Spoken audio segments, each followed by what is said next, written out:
Lunes na ngayon. Hindi mo ba ako mailalabas dito? Pinapahirapan ako ng judge, Elena. I don't think makakalabas ka today. I-schedule pa lang kasi ang hearing mo. Ano ba? Gawin mo na kung anong kailangan mong gawin. And you know what I mean? I just can't stay here another day. Salamat.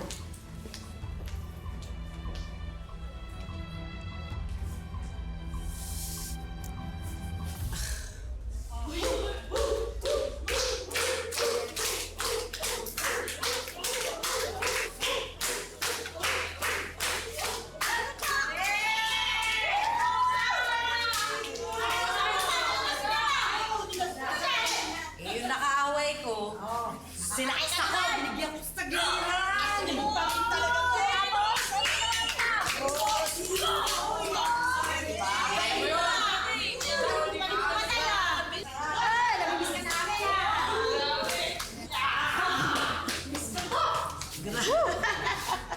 Tol. Bago yan. Medyo may dating. Sampulan mo. Medyo hatang. Sarap ng pagkakaupo mo dyan. Tabi dyan. Inaantok ako. Inaantok ako. I'm not going to give you my space. English ka pa? Okay. Para malinaw, hindi ko ibibigay sa'yo ang pwesto ko.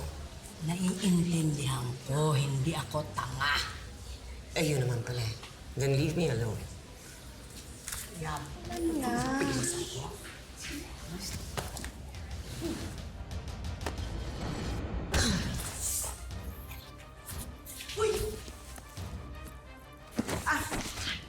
Ma'am!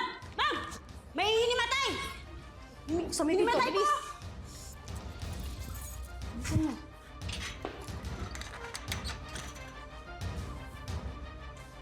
Mrs. Montenegro? Mrs. Montenegro? Sino gumawa nito? Hindi po namin alam. Nakita na lang namin, hinimatay siya. Tumawag ka na clinic nurse. Bilisan mo!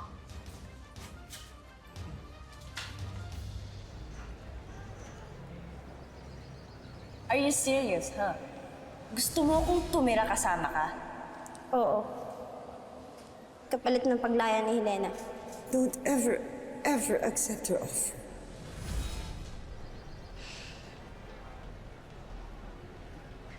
Natalie, si Tita Helena, something happened to your mom.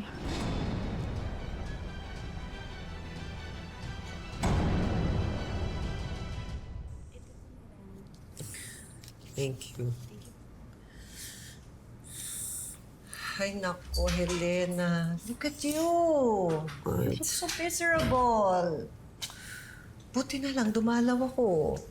Why? You think it would made a difference kung hindi mo ako dinalaw? Ano ng balita? Yung abogado mo, nakausap mo na ba? He's working on it. Ang problema, Onay is threatening me that she's going to sue me for kidnapping. Oh my God, Helena, heinous crime yan. Mabubulok ka dito sa kulungan kapag hindi mo nalasutan yan. Bakit kasi hindi ka na lang pumayag sa offer nila, Onay? What? Are you serious? Yes! Oh. Dead serious!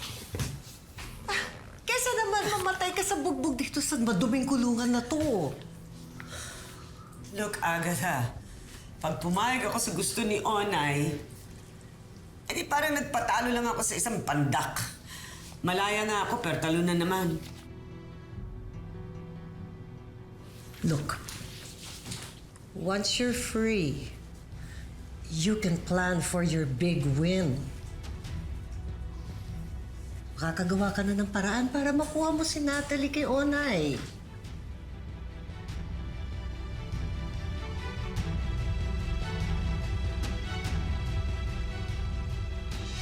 Sigurado ka ba na kaya mo na? Ayan o, kaya ko na ate. O, ayan o. Konting lakad-lakad na lang yan. Babalik ka sa dati. Dante, Nainalia. Nakaschedule na po yung bail hearing 2 days from now for Helena. Attorney, sa tingin mo ba makakapagpiyansa si Helena? Well, sa pagkakaalam ko, may tsansa po. Pero siyempre, maasa tayo na hindi sila panigan ng korte, di ba? Sa kulungan na siya tutubuan ng puting buhok. Sa isa pa, karma niya yan sa lahat ng mga ginawa niya sa atin. Paano po si Ate Rosemary? Wala na po siyang ibang pamilya. Mayroon pa siyang pamilya sa atin. Pwede naman siyang tumira kasama natin eh. Totoo po ba yung sinasabi ni Nanay na babawiin niya daw po yung kaso kung tumira nga po dito si ate? Yun nga ang pinapakiusap ni Onay. Pero nagmamatigas pa rin yung si Natalie. Ayaw niyang pakinggan yung pakiusap ng nanay mo. Huwag lang sana magbago ang isip ng ate mo.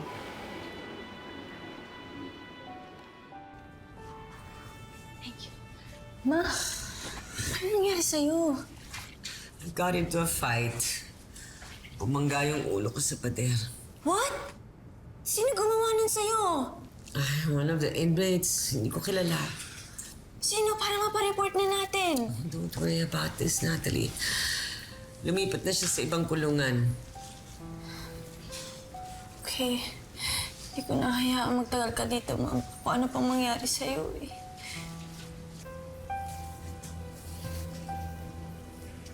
Anak? I have a very big favor to ask you. What is it? And I wouldn't do this if I had a choice.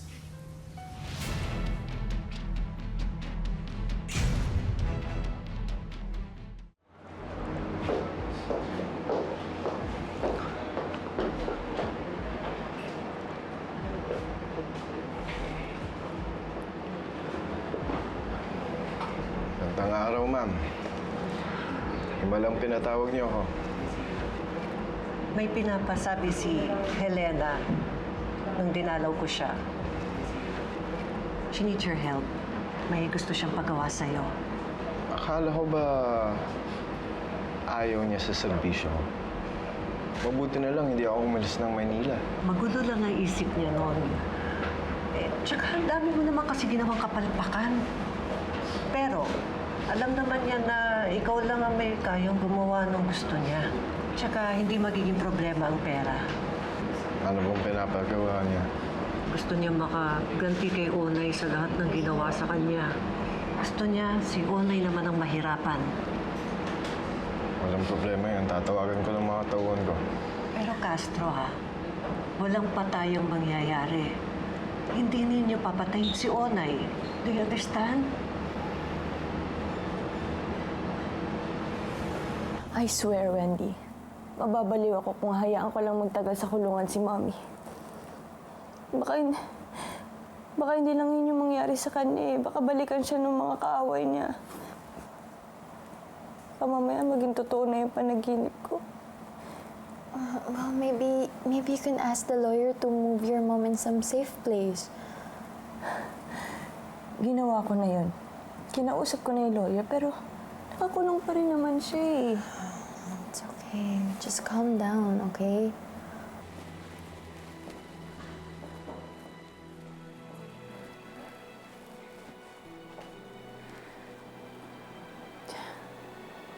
Now, what do you want? Of course, hindi ko naman pwedeng iwan yung BFF ko in times like this. I'm really sorry, Nat. Come on, Nat. I'm really sorry talaga. Please forgive me. Fine. Apology accepted. Kamusta na nga pala si tita? She's not okay. Nakakulong pa rin siya. Hindi ko alam kung paano ko siya malalabas doon sa kulungan eh. At lalong hindi ko alam kung kaya ko bang gawin yung hinihingi niya. And what is that?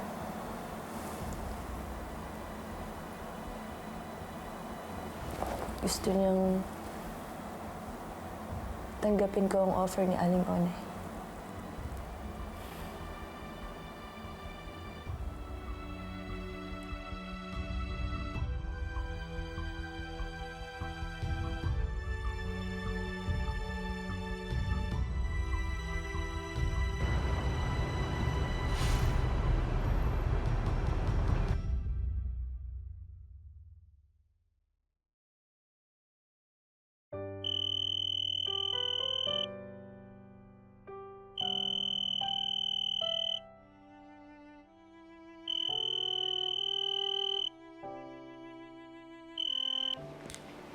Rosemary, anak. Mabuti naman napatawag ka. Nasaktan si Mami sa jail. Ano, masaya ka na? Rosemary, hindi. Eh, naman ang gusto mo mangyari sa kanya, di ba? Mawala siya, tapos kukunin mo ako sa kanya. Anak, hindi naman sa ganun. I hate you! I hate you! I hate you! Rosemary,